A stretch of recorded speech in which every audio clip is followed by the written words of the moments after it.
কোরআন শরীফে আছে আল্লাহ তাআলা ইবলিসকে বলছে, ওরে বন্ধু ইবলিসকে বলছে একটা সেজদা না করার কারণে, ওয়া ইন্না আলাইকাল লা'নাতা ইলা ইয়াউমিদ্দিন।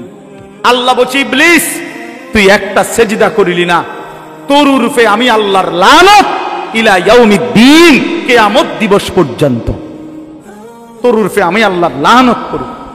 এজন্য বেনামাজি তোর উপরে আল্লাহর লানত, তোর উপরে আল্লাহর গজব, তোর উপরে আল্লাহর লানত।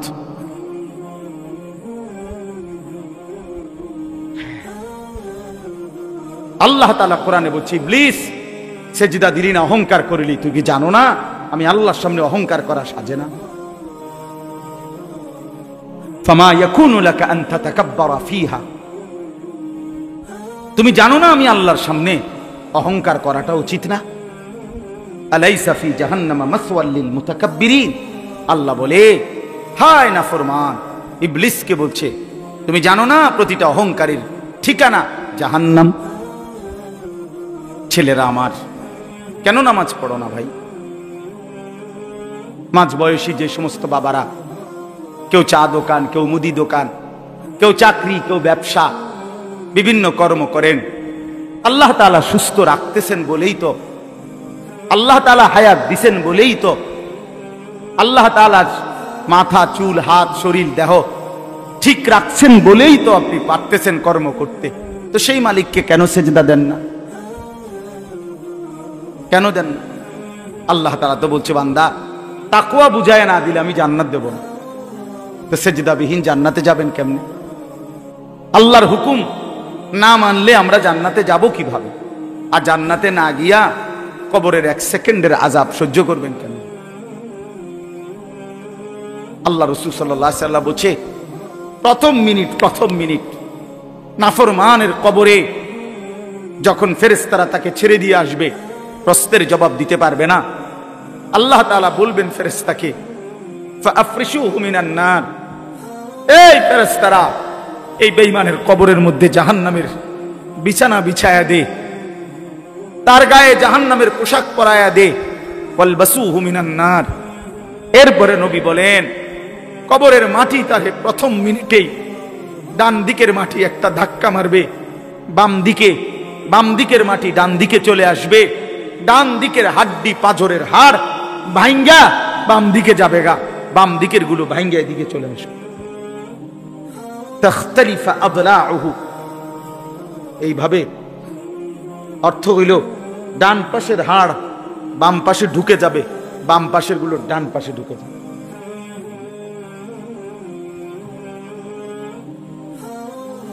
ছেলেরা আমার, কি রঙ্গে ফুর্তি করো বুঝি না ভাইয়া, কেন নামাজ পড়ো না তাও বুঝি না, কেন আল্লাহরে চিনলা না? কার দুনিয়া ভোগ করতেছ? কার দেহ, কার হাত, কার পাও, কার চোখ, কার নাক, কার ব্রেন ভোগ করছো ভাইয়া আমার? কেন নামাজ পড়ো না?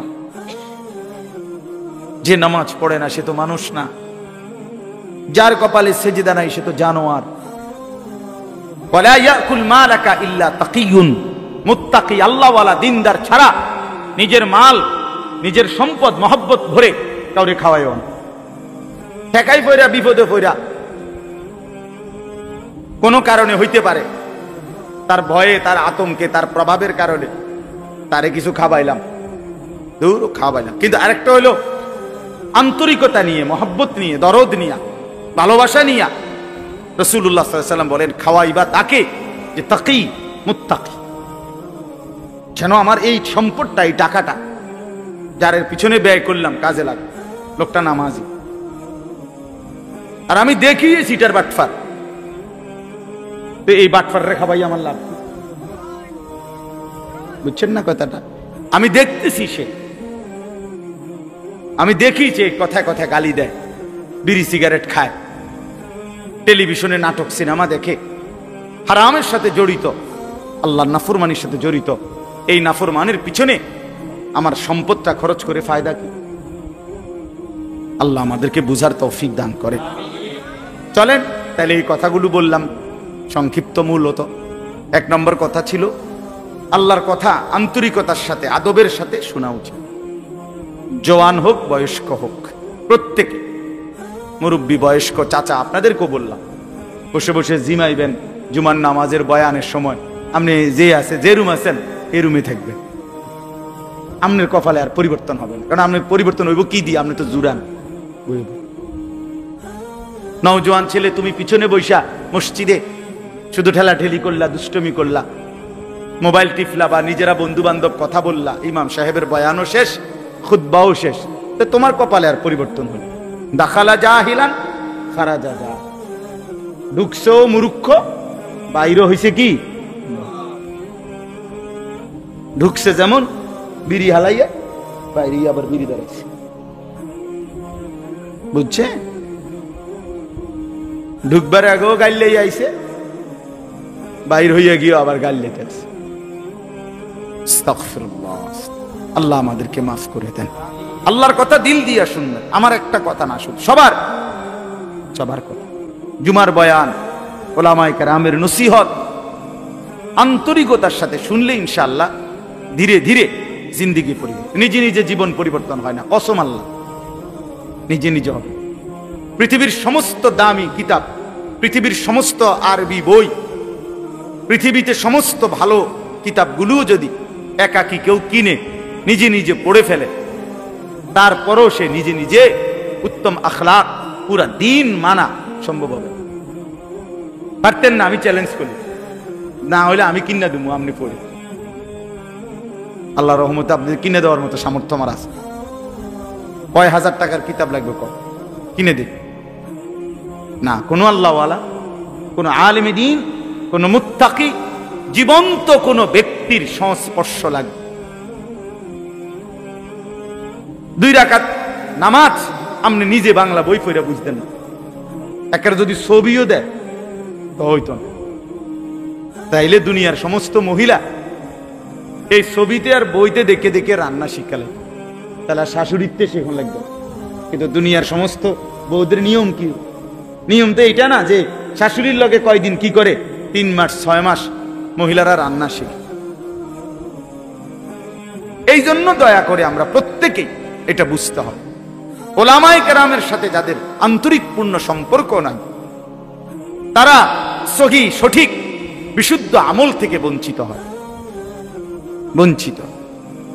অনেক লোক আছে লজ্জায় শরমে, অথবা একটু আনইজি ফিল করে, অথবা কিছুটা অহংকারী কারণে নিজের নামাজ, নিজের ওযু, নিজের সূরা কেরাত কেউ রে শুনায় না কোনো আলেমকে। এই হাবড়া হাবড়া রেডি পড়তে আছে, কিতা জানি পড়ে না রে বাপ, ঠিক না। আমনে বুঝেন না ইমাম সাহেব সূরা কেরাত পড়ে কেমনে, আমনে পড়েন কেমনে? আমনে তো এটা আন্দাজ হওয়া উচিত, কিরে হুজুরে পড়ে যেভাবে আমি তো পড়ি এরকম না, তাইলে হুজুরেরটার মতো যে আমার শুদ্ধ হয় না।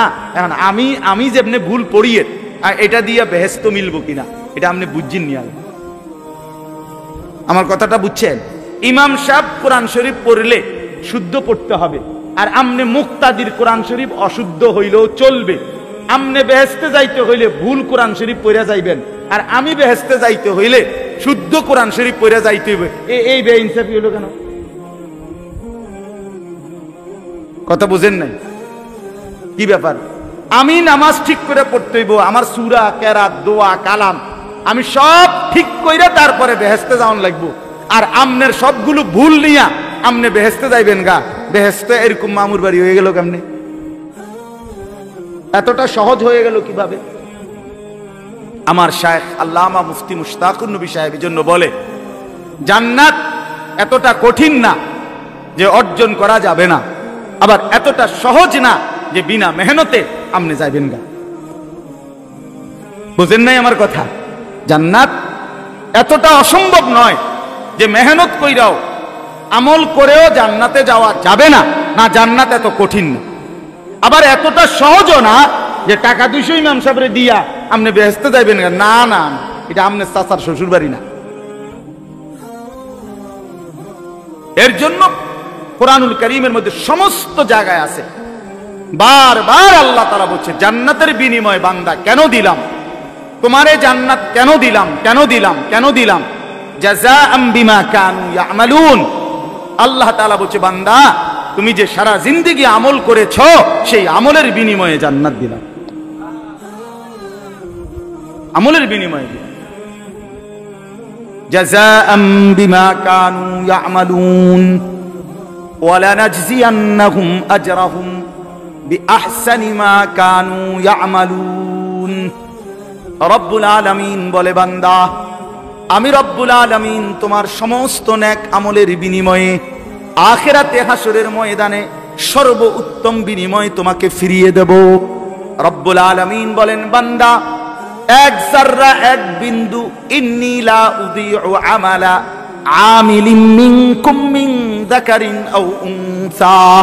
আল্লাহ বলে, পুরুষ হও আর নারী হও, আমি রব্বুল আলামিন ওয়াদা দিলাম ঈমানের সাথে যতগুলো নেক আমল করেছো একটা আমলও আমি আল্লাহ নষ্ট হতে দেব না, আমি বিনিময় দেব।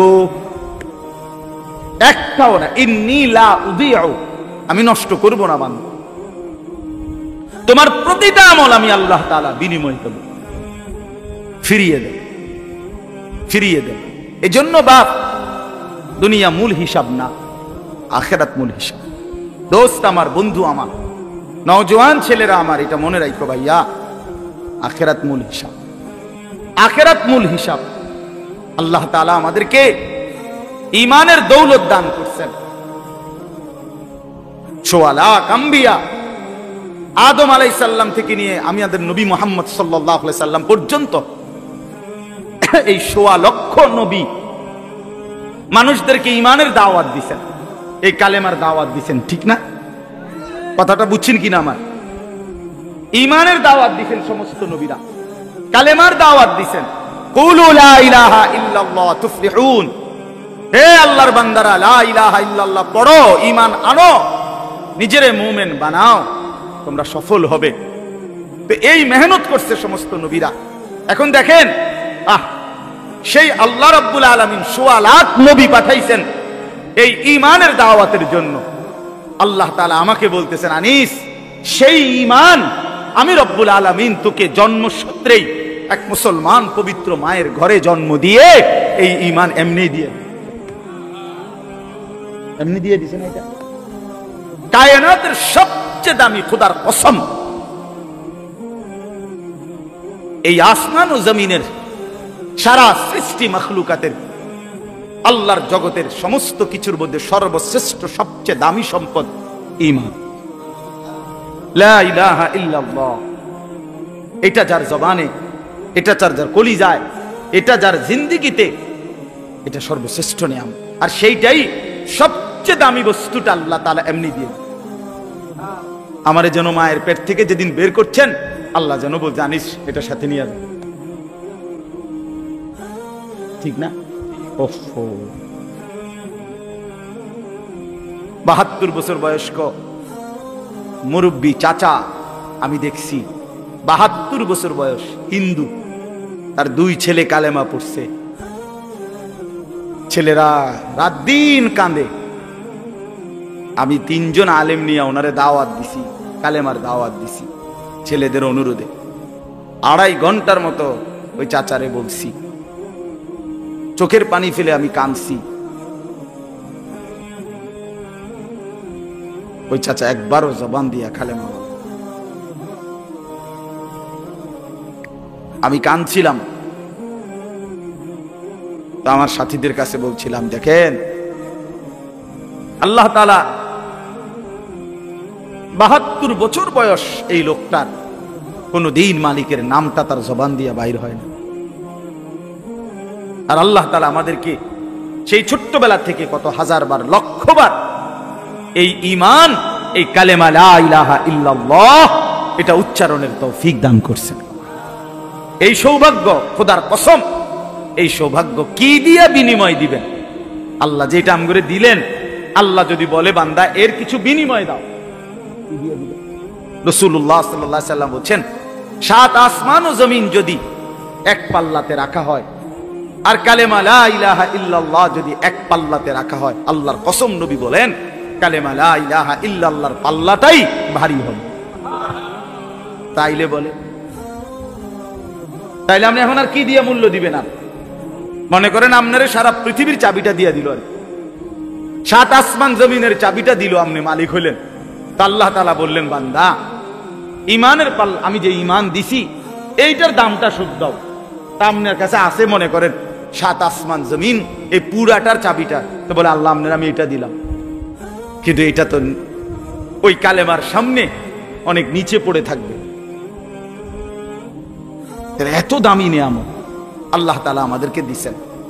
এই ঈমান যাকে আল্লাহ দিছেন, মুসলমান যাকে আল্লাহ বানিয়েছেন, আমার ভাই, আমার এই কথা অল্প কদ্দুর কথা, মনোযোগ দিয়ে শুনে। আল্লাহ তাআলা যাকে ঈমানের দৌলত দিছেন, কালেমার সম্পদ দিছেন, আমাদেরকে মুসলমান পরিচয় দেওয়ার মতো নিয়ামত দিছেন, আমরা বলতে পারি, বলি, রাত দিন নিজের পরিচয় দেই মুসলমান। আমাদেরকে আল্লাহ তাআলা এই শ্রেষ্ঠতম নিয়ামত দিয়ে আল্লাহ তাআলা ওয়াদা দিছেন, বান্দা তুমি একটা আমি তোমারে এমনিতেই দিলাম, এই যে ঈমান এমনিই দিছি, আর একটা জিনিস তুমি আমারে বুঝাইয়া দাও, বিনিময়ে আমি আল্লাহ আমার অনন্তকালের জান্নাত তোমারে বুঝাইয়া দাও, তোমারে বুঝাইয়া দাও। আল্লাহ তাআলা বলছেন। মনে করেন, বিশ্বাস করেন, আমার বাবাদেরকেও বলি, ভাইয়া তোমাদেরকেও বলি, যে মুসলমান হওয়ার পরে আখিরাত বুঝে না, সে কোনো মুসলমান না, আসলেই না। হয় কোনো মুসলমানে না, হয় কোনো ইমানদারে না। যে কবর বুঝে না, মৌত বুঝে না, হাসরের মাঠ বুঝে না, মিজান বুঝে না, আমল নামা বুঝে না, ফুলসেরাত বুঝে না, এই কোনো কিছু যার কলিজার মধ্যে নাই, এটা যার ফিকিরের মধ্যে নাই, এটা যার চলা ফেরা, কথাবার্তা, আচরণ, উচ্চারণ, লেনদেন, রাত দিন, কোনো কিছুতে যার ভিতরে আখিরাত বলতে কিছু আছে, পরকাল, এইটা যার কলিজার মধ্যে, চলাফেরার মধ্যে, আচরণের মধ্যে নাই, আল্লাহর কসম, আরে ভাইয়া তারে মুসলমান বলে না, আসলেই না, তারে মুসলমান বলে না। মুসলমান তাকে বলে, মুত্তাকি তাকে বলে, মুমিন তাকে বলে। আল্লাহ কোরআনে বলছে, ওয়াবিল আখিরাতি হুম ইউকিনুন। সূরা বাকারার শুরুতেই আল্লাহ বলে দিয়েছে, আখিরাতের প্রতি পূর্ণ ইয়াকিন রাখেছে, তারে মুমিন বলে, তারে মুত্তাকি। আখিরাতের প্রতি ইয়াকিন মানে ভাষা ধারণা না, একেবারে ইয়াকিন। মনে করেন আগুন লাগলে পুড়ে যায়, এটা আমাদের ধারণা না ইয়াকিন। পানিতে পড়লে বাচ্চা এটা ডুবে যাবে, এটা আমাদের ধারণা না ইয়াকিন। এই ইয়াকিন কয় তো অনেকেই কয় আগুন লাগলে পুড়ে যাব, হইতেও পারে মন, এটারই নি কয় না, এটা তার ইয়াকিন। ঠিক আখিরাতের ব্যাপারে যে মুসলমান এটা মনে করে যে হ্যাঁ এত হুজুর যেহেতু বলে, হইতেও পারে আখিরাত, হইতেও পারে, বলে তো দেখি হুজুররা তো এডি কইয়ে খাইতে আছে, বুঝছেন না কথা? হ্যাঁ, অনেক মুসলমান তো অনেকে টিটকারি করে বলে, মস্কারি করে বলে, হুজুর এডি কইয়েই তো চলেন, আপনার ঘর কাম কি, একটা দাওয়াত খাও। এমন বেয়াদব আছেন, কথা বলেন না কেন? হ্যাঁ, এ তো বেয়াদব। তাই এই জন্য বললাম, এরকম যে আপনি মনে করতেছেন বলে, ওই তো পারে। কোরআন শরীফে আছে, জাহান্নামীকে ফেরেশতা জিজ্ঞেস করবে, জাহান্নামী যখন বিকট চিৎকার করবে, আল্লাহর ফেরেশতা বলবে, আলাম ইয়াতিকুম নাদির, এই নাফরমান চিল্লাও কেন?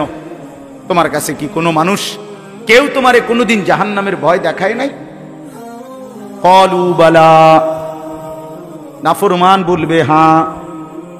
জাহান্নামী বলবে, ফেরেশতা বন্ধু, কাদ জাআনা নাদির, আমার কাছে জাহান্নামের ভয় প্রদর্শনকারী বান্দা এসেছিল। কত ইমাম, কত খতিব, কত আলেম, কত আউলিয়া, কত বুজুর্গ, কত মাশায়েখ আমার কাছে বলেছিল। আমি শুনেছিলাম মসজিদে জুমার বয়ানে, ওয়াজে মাহফিলে, আখিরাতের কথা, পরকালের কথা, জান্নাতের কথা, জাহান্নামের কথা। ফাকাদ্দাবনা, আমি প্রতিটা কথাকেই মিথ্যা মনে করেছি। অকুলনা মা নাযালাল্লাহু মিন শাই, আর আমি বলেছিলাম এগুলো আল্লাহ নাজিল করে নাই। ইন আনতুম ইল্লা ফি যালালিন কাবীর, আমি আরো বলেছি যারা বলেছে তাদেরকে যে তোমরাই ভুলের মধ্যে আছো। বুঝেন নাই? এই কারণে আজ জাহান্নামী হয়ে গেলাম। এই জন্য আমার বলার উদ্দেশ্য হলো যে কথাটা, আখিরাত আল্লাহ তাআলা আমাদের জন্য নির্ধারণ করেছেন, এটা নিশ্চিত, এটা ইয়াকিন রাখতে হবে। আগুনে পুড়লে যেমন পুড়ে যায়, এটা যেমন আমার ইয়াকিন, আখিরাত তার চাইতে বড় ইয়াকিন। মৃত্যু হবেই, কবর হবেই, হাসরের মাঠ হবেই। আমার আমলনামা, আমার পুরা জিন্দেগীর প্রতিটা সেকেন্ড নিঃশ্বাস, এটার হিসাব আমি আমার হাতে নিতেই হবে। এই হিসাবের হাতাটা নিয়ে আল্লাহর মুখোমুখি দাঁড়াইতে হবে এবং মিজানের পাল্লার সামনে ওজনের জন্য দিতে হবে। ফুলসিরাত পার হতেই হবে, জান্নাত কিংবা জাহান্নামের ঠিকানায় আমারে যেতেই হবে। এই কথা খোদার কসম মুসলমান ভুলতে পারে না। এই কথা ভুললে মুসলমান থাকে না, এই কথা মনে না পড়লে সে মুসলমান হয় না, মুসলমান হয় না। মুসলমান মানে যার জিন্দেগীর প্রথম শব্দ আখিরাত, এরপরে দুনিয়া। আগে আখিরাত, এরপরে দুনিয়া।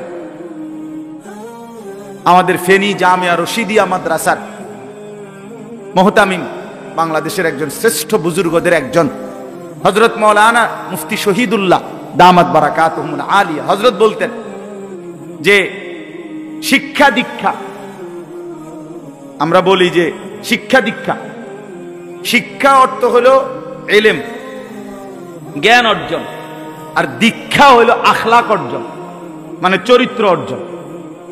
মূলত এর দুইটা দুটোটাই অর্থবোধক শব্দ।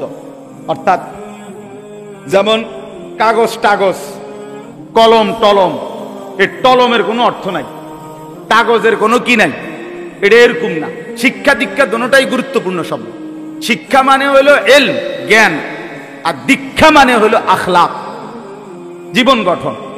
তো হযরত বলেন যে মূলত বলা উচিত দীক্ষা শিক্ষা, অর্থাৎ জ্ঞান অর্জন যেটুকুই হোক হোক, আখলাক পুরাটা হোক। বুঝেন নাই কথাটা? ফার্স্ট বয় ক্লাসের, লাস্ট বয় ক্লাসের দুইজনেই মেধায় কম হইতে পারে, রুল নাম্বার কম বেশি হইতে পারে, কিন্তু রাসূলুল্লাহ সাল্লাল্লাহু আলাইহি সাল্লামের সুন্নাতের অনুসরণ, 5 ওয়াক্ত নামাজ জামাতে পড়া, টয়লেট বাথরুমে ওযু ইস্তেনজায় সুন্নত তরিকা পালন করা, হালাল হারাম বাইসা চলা, মা বাবাকে সম্মান করা, উস্তাদকে ইজ্জত করা, নিজের চেহারা সুরত শরীর পাক পবিত্র রাখা মনে করেন, এবং নিজের মধ্যে উত্তম গুণাবলী তৈরি করা, এটা যেন হয় বরাবর। প্রথম ছাত্রটাও লাস্ট ছাত্র। এই জন্য বুঝাইলাম আর কি, যে দুনিয়া যার যেটুকুই হোক, যার দুনিয়া যেটুকুই অর্জন হোক, আখিরাত যেন হয় শতভাগ। দুনিয়া খোদার কসম বন্ধু, লক্ষ কোটি চেষ্টা করিলেও দুনিয়া সমান বানাইতে পারবেন না। সমান বানায় আল্লাহর ওয়াদা, এটা কোরআন শরীফে আছে, ইন্না রব্বি ইয়াবসুতুর রিজকা লিমান ইয়াশাউ ওয়া ইয়াকদির। আল্লাহ বলেন দুনিয়ায় আমি যাকে ইচ্ছা সম্পদ বেশি দেই, ইয়াবসুতু, আবার যাকে ইচ্ছে করি আমি তারে কমায় দেই। এখানে শিক্ষার কিচ্ছু নাই, একেবারে না। শিক্ষা দীক্ষা অর্জন করেও, মানে পড়ালেখা করেও অনেকের সম্পদ যে পরিমাণ, মূর্খ বকলম, নামটাও দস্তখত দিতে জানে না, টিপসই দেয়, এমন কোটি কোটি মানুষ আছে যাদের অর্থ সম্পদ, দুনিয়ার ক্ষমতা, প্রভাব, প্রতিপত্তি শিক্ষিত মানুষের চাইতে কোটি গুণ বেশি। তো হেতে করতে আনলো, এটা ওইতে করতে আনলো কিভাবে, কোন যুক্তিতে সে এত সম্পদের অধিকারী হল? এক ঘরের 2 সন্তান, আপন মা 2 ফুতেরই আদর করে দিছে, দোয়া করে দিছে, মা দনোজনেরই কল্যাণ কামনা করে, কিন্তু 1 ফুতের অনেক সম্পদ, আর 1 ফুত ফকির। এমন হলো কেন? এমন হলো এজন্য দোস্ত আমার, দুনিয়া সমান করা যায় না, দুনিয়া সমান করা যায়। কোরআন শরীফে আল্লাহ তাআলা বলছে, যত লোক দুনিয়া চায় আমি তত জনরে দুনিয়া দেই না, আমি যে কয়জনরে দুনিয়ার সম্পদ দিতে চাই কেবল তাদেরকেই দেই। আল্লাহ বলছে কোরআনে, যতজন দুনিয়ার যতটুকু সম্পদ চায়, যে যা চায় আমি তা দেই না, আমি যদ্দুর ইচ্ছা করি তদ্দুর দেই। কিন্তু আল্লাহর কসম, আল্লাহ বলছে যতজন আখিরাত চায়, জান্নাত চায়, তো আমি যেটা বলছি ঈমান আর নেক আমল বুঝাইয়া দিলে আমি আল্লাহ ওয়াদা দিলাম প্রত্যেককে জান্নাত দিয়ে দেব। জান্নাত চাইবে যতজন, দিমু তত। দুনিয়া যতজন চাইবে অতজন দেব না। সবাই বিদেশ গেছে কিন্তু সবাই কোনো হমান টিয়া কামাইছে, এর মূল্য কেন? দুনিয়া যতজন চায় অতজন দেয় না।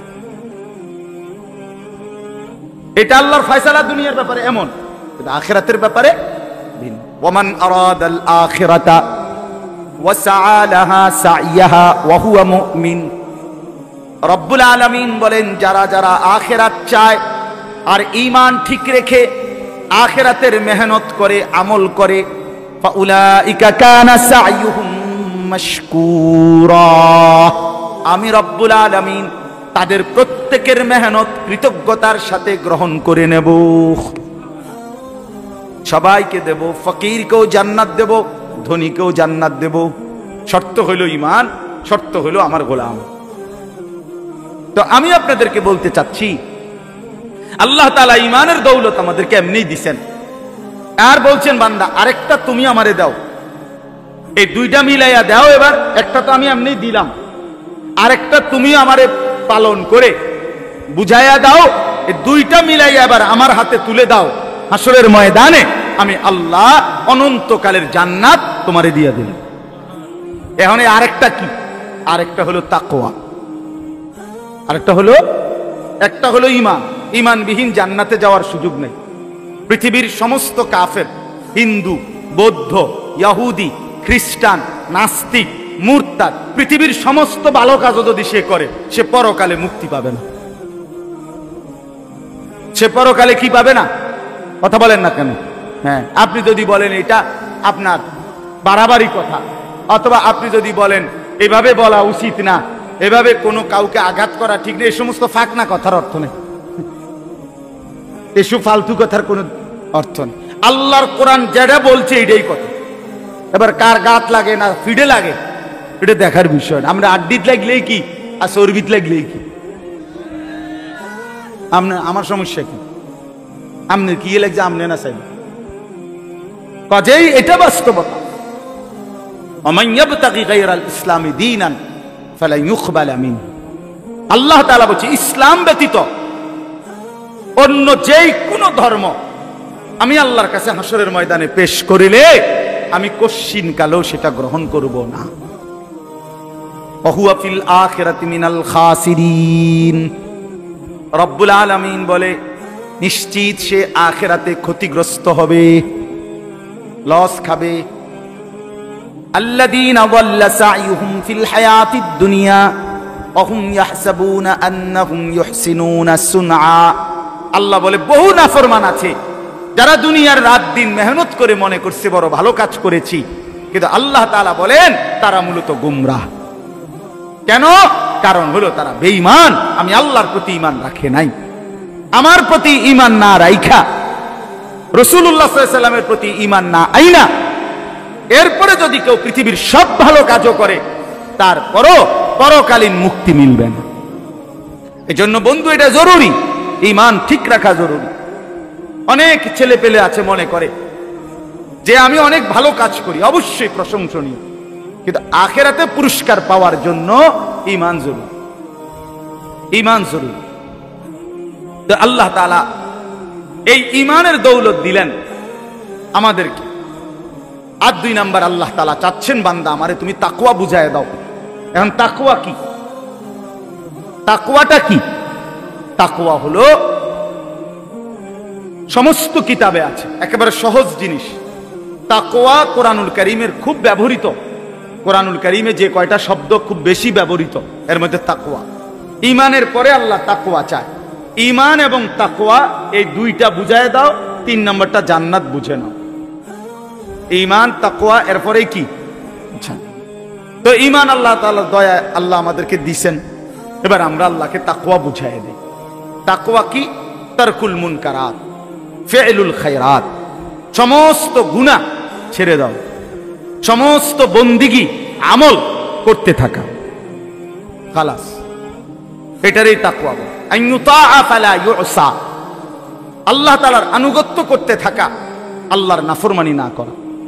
আইয়ুশকারা ফালা ইউকফার, আল্লাহর শুকর আদায় করা, আল্লাহর অকৃতজ্ঞ নাফরমানি না করা।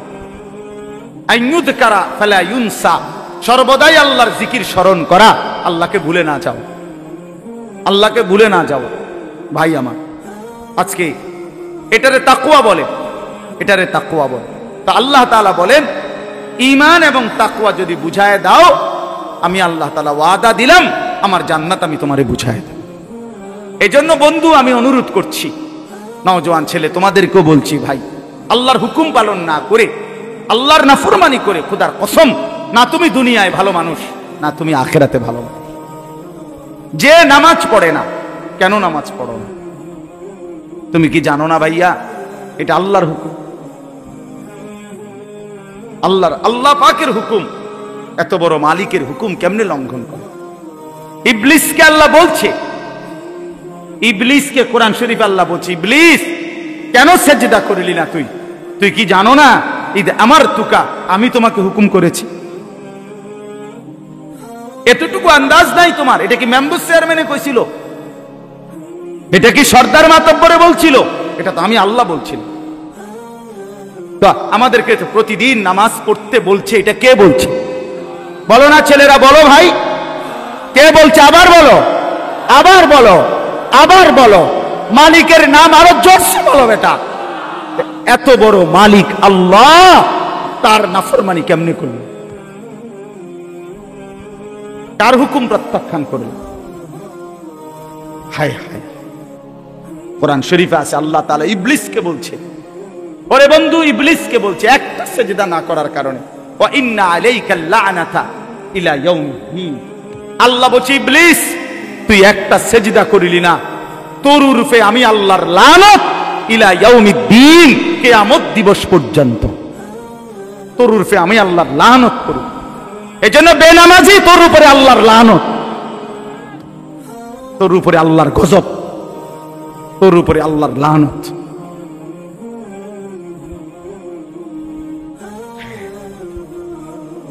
আল্লাহ তাআলা কোরআনে বলছে, ইবলিস সেজদা দিলি না, অহংকার করিলি, তুই কি জানো না আমি আল্লাহর সামনে অহংকার করা সাজে না? ফামা ইয়াকুনু লাকা আন তাতাকাব্বারা ফিহা, তুমি জানো না আমি আল্লাহর সামনে অহংকার করাটা উচিত না?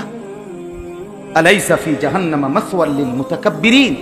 আল্লাহ বলে, হায় নাফরমান, ইবলিসকে বলছে, তুমি জানো না প্রতিটা অহংকারীর ঠিকানা জাহান্নাম? ছেলেরা আমার, কেন নামাজ পড়ো না ভাই? মাঝ বয়সী যে সমস্ত বাবারা, কেউ চা দোকান, কেউ মুদি দোকান, কেউ চাকরি, কেউ ব্যবসা, বিভিন্ন কর্ম করেন, আল্লাহ তাআলা সুস্থ রাখতেছেন বলেই তো, আল্লাহ তাআলা হায়াত দিছেন বলেই তো, আল্লাহ তাআলা মাথা, চুল, হাত, শরীর, দেহ ঠিক রাখছেন বলেই তো আপনি পারতেছেন কর্ম করতে। তো সেই মালিককে কেন সেজদা দেন না? কেন দেন না? আল্লাহ তাআলা তো বলছে, বান্দা তাকওয়া বুঝায় না দিলে আমি জান্নাত দেব না। তো সেজদাবিহীন জান্নাতে যাবেন কেমনে? আল্লাহর হুকুম না মানলে আমরা জান্নাতে যাব কিভাবে? আর জান্নাতে না গিয়া কবরের 1 সেকেন্ডের আযাব সহ্য করবেন কেন?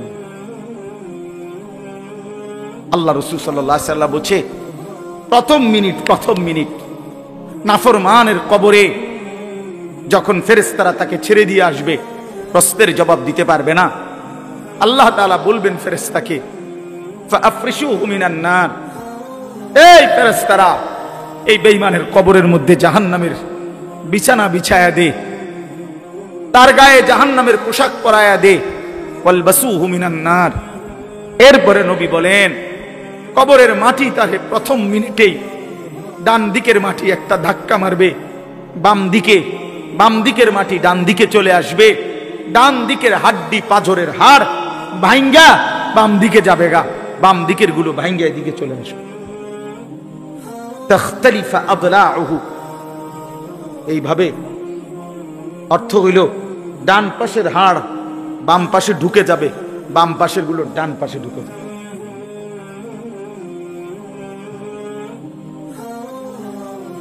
ছেলেরা আমার, কি রঙ্গে ফুর্তি করো বুঝি না ভাইয়া, কেন নামাজ পড়ো না তাও বুঝি না, কেন আল্লাহরে চিনলা না?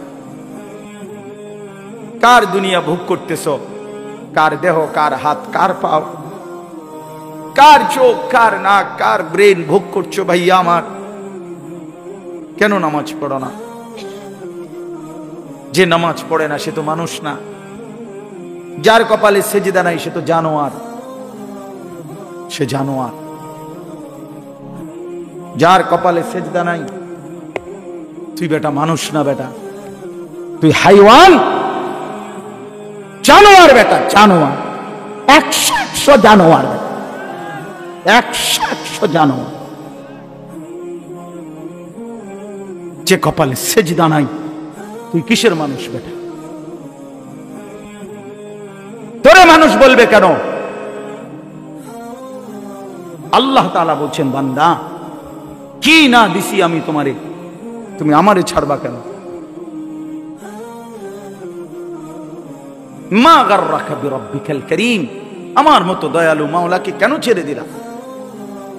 ফাবিআইয়ি হাদিসিন বা'দাহু ইউমিনুন, আল্লাহ বলে 23টা বছরে বান্দা আমি আমার রাসূলের কি পরিমাণ ঘাম ঝরাইলাম, রক্ত ঝরাইলাম, পেটে পাথর বাঁধাইলাম, দান দান শহীদ করলাম, না খাইয়া না ঘুমাইয়া রক্ত ঝরাইয়া আমি 23টা বছরে আল্লাহর কোরআন আমি নাজিল করলাম। এরপরে এর চাইতে দামি আর কি বললে, এর চাইতে দামি কোন কথা বললে আমার রাসূলের মতো, এর চাইতে দামি কারে পাঠাইলে, এর চাইতে দামি আর কোন কিতাব দিলে তুই আমার কথা মানতা? কোরআনের চাইতে আর দামি কি দিলে আমারে মানতা? মুহাম্মদ আরবির চাইতে বড় দামি আর কারে পাঠাইলে? আমরা আসলে বাপ আমার সবাই বুঝছেন, আমাদের আসলে কোনো প্রশ্ন জবাব থাকবে না, কারণ আমাদেরকে আল্লাহ তাআলা কোরআনও দিছে সর্বশ্রেষ্ঠ, রাসূলও দিছে সর্বশ্রেষ্ঠ। ফাবিআইয়ি হাদিসিন বা'দাহু ইউমিনুন, রব্বুল আলামিন বলেন এর চাইতে উত্তম আর কোন কথা বললে ইউমিনুন ঈমান আনতা, আর কেমনে বললে বান্দা আমারে সেজদা দিতা, আর কোন নবী পাঠাইলে তুমি আমারে বিশ্বাস করতা? আখিরি নবী পাঠিয়েছি, সবচেয়ে প্রিয় বন্ধুকে পাঠিয়েছি, যে বন্ধুর হাসলে আমার আরশ দোলে, যে বন্ধু কাঁদলে আমি রব্বুল আলামিনের কায়নাত নড়ে ওঠে। এমন প্রিয় বন্ধু, এমন আপনজনকে দিলাম, এতটা কলিজার টুকরা তোমাদের জন্য দিলাম, বিনিময়ে এভাবে প্রত্যাখ্যান কেমনে করলা? হ্যাঁ, জিজ্ঞেস করবে। দয়া করে আমার সবগুলো নওজোয়ান ভাইদের কাছে অনুরোধ করলাম, বাবা চাচাদেরকে অনুরোধ করলাম, আমরা সবাই মিলে ইনশাআল্লাহ আল্লাহর দিকে ফিরবো।